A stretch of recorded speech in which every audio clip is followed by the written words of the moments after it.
é atualmente, de facto, um grande problema de saúde pública a nível nacional. Não só Portugal, mas na grande maioria dos países desenvolvidos. É uma patologia que se caracteriza por uma alta taxa de incidência, também, e que, felizmente, temos assistido a grandes desenvolvimentos em termos não só de diagnóstico precoce, como também do tratamento, que tem vindo a diminuir muito a sua taxa de mortalidade, mas pelo facto de ter uma alta incidência faz com que ainda exista muitos números de mortes. Isto só para contextualizar, é o segundo cancro mais frequente na mulher e é o cancro que mais mata em Portugal, na população portuguesa. Como disse, o Registro Oncológico Nacional de 2022 reporta que nesse mesmo ano foram detectados ou diagnosticados 9.000 novos casos, não é? E aproximadamente 2.000 mortes. Daí a importância, não é, de alertar para esta situação, a consciencialização para este problema, não é?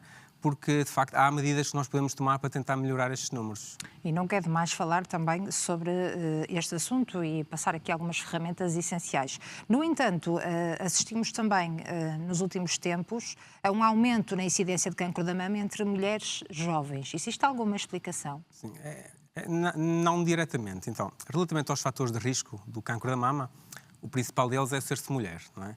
Ou seja, por cada 100 novos casos de cancro da mama que existem, existe apenas um no homem. Isso é fácil de perceber, não é? Porque no homem a mama é um órgão resquicial e rudimentar.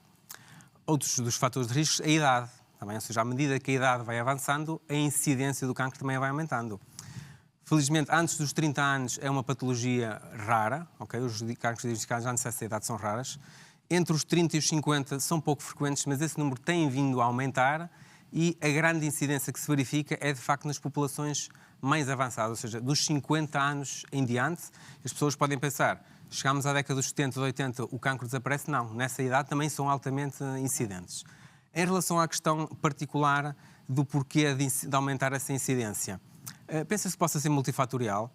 Outro dos fatores de riscos associados é a maior exposição do corpo da mulher aos estrogénios, ou seja, menarcas, ou seja, menstruações com idades mais precoces, menopausas mais tardias, mulheres que não têm filhos, ou seja, a diminuição dos filhos diminui, assim, faz com que ela tenha menor exposição estrogénica. O facto de não amamentar também aumenta a exposição estrogénica.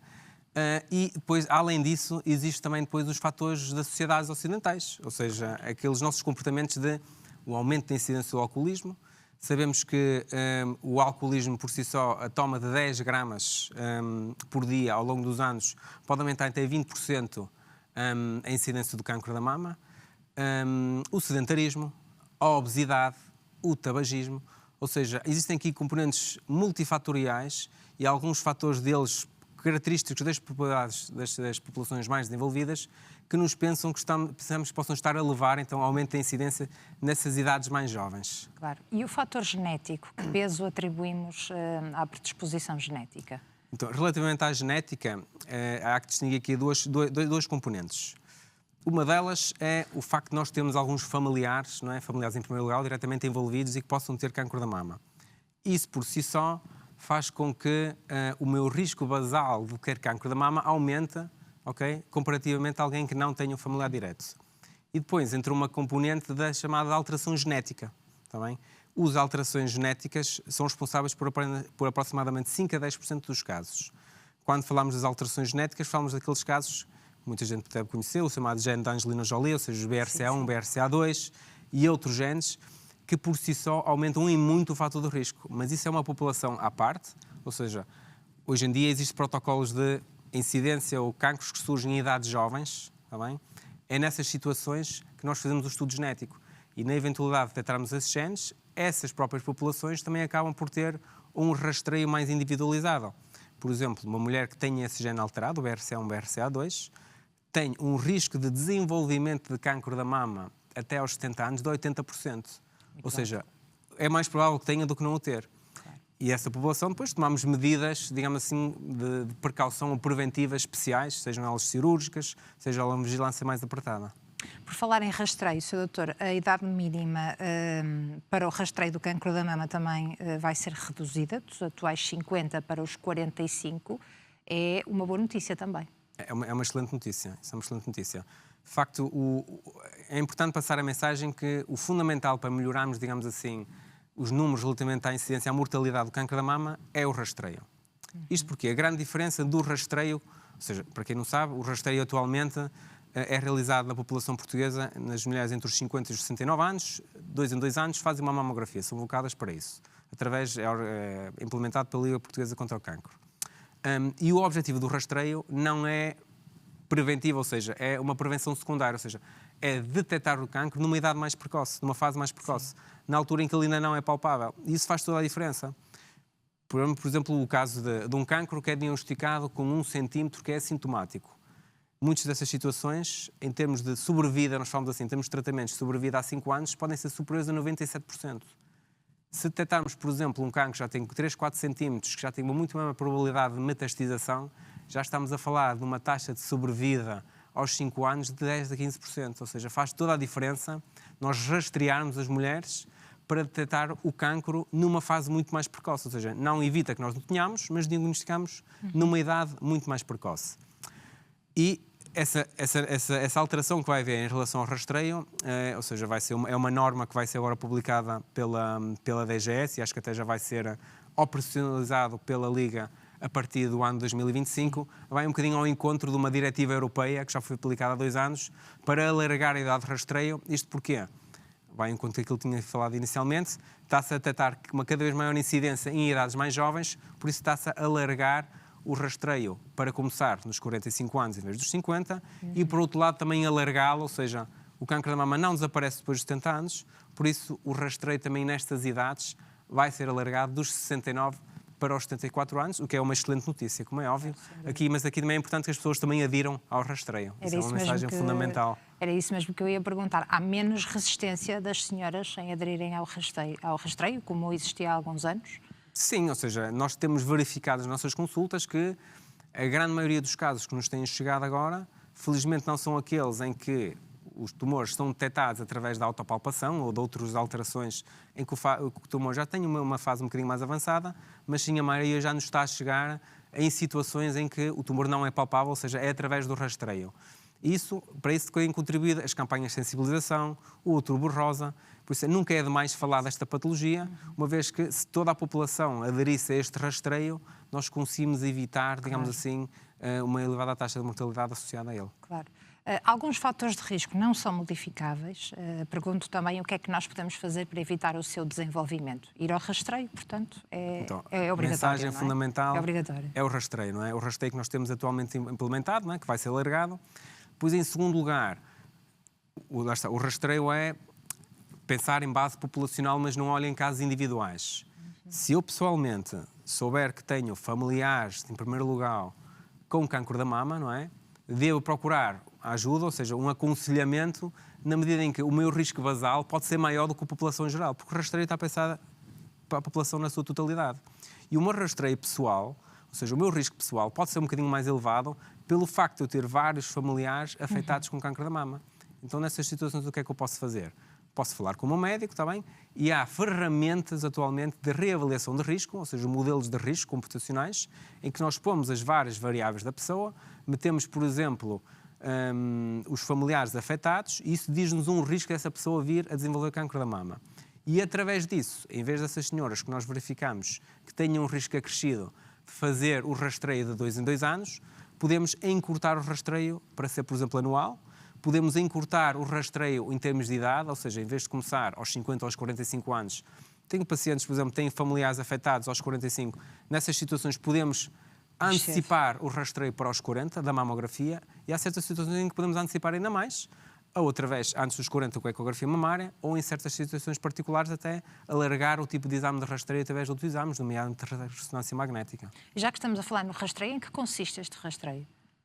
O rastreio consiste em fazer a mamografia de 2 em 2 anos, ok? Em que as senhoras são convocadas pela Liga, ou seja, a Liga entra em contato com os centros de saúde da área e convoca as senhoras em idades que são rastreáveis, não é? Para as unidades móveis ou unidades fixas, dependendo dos conselhos, está bem? Para de 2 em 2 anos virem fazer a tal mamografia. É um exame de imagem.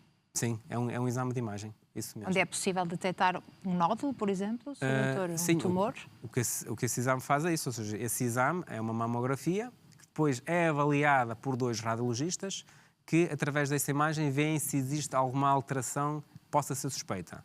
A partir do momento em que ela suspeita, qual é o próximo passo? Essa pessoa é encaminhada para a unidade local ou para a área de referenciação, em que é feita uma aferição. É feito o quê? É feito outros exames de imagem, está bem? Ecografia, eventual ressonância, ou até pode depois, se for um caso muito suspeito, ou seja, depois dependendo do índice de suspeição, pode-se tomar várias medidas, nomeadamente fazer outros exames de imagem ou fazer uma biópsia mamária.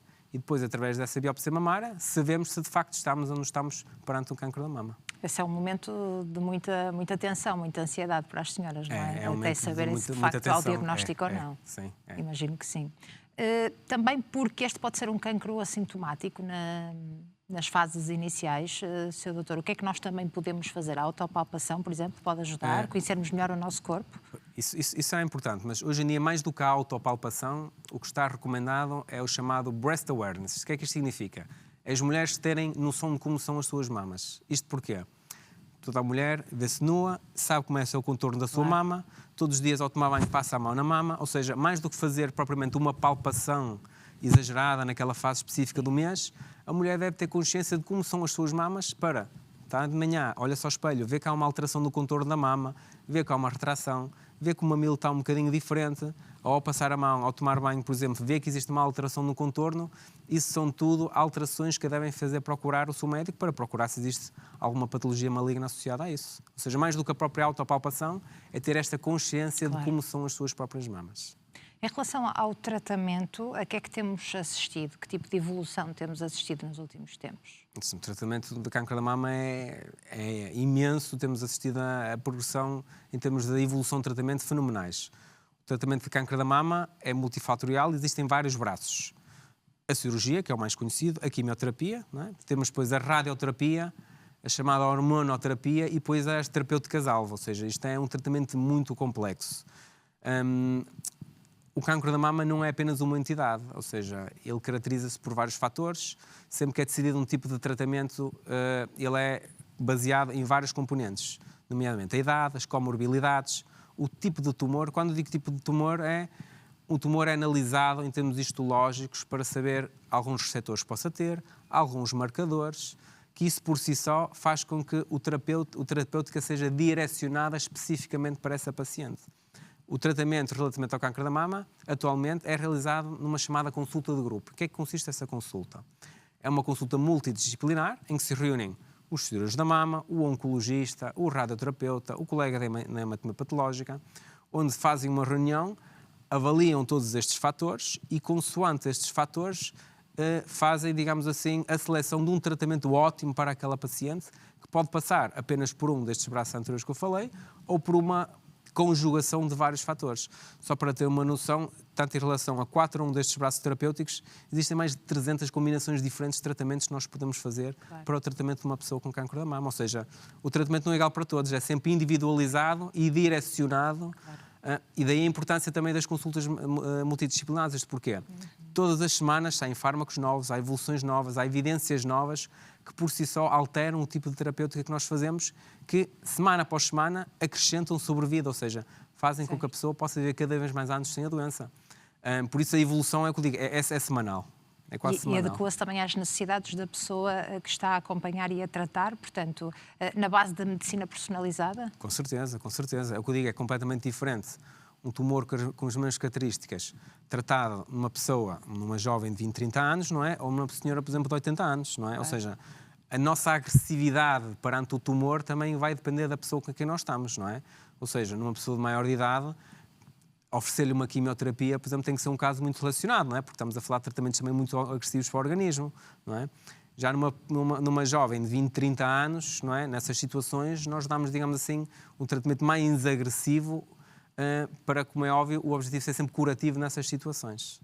E aqui o acompanhamento de um médico ginecologista, oncologista, nutricionista, psicólogo também faz todo o sentido e é importante. Sim, é fundamental, ou seja, o próprio diagnóstico em si, não é? É um peso muito grande, traz um peso muito grande para a pessoa, não é? Em termos pessoais, em termos familiares, em termos de autoestima, não é? Ou seja, um cancro da mama, as mulheres associam muito à amputação de um órgão, da feminilidade, da sua sensualidade, que pode ficar comprometido, não é?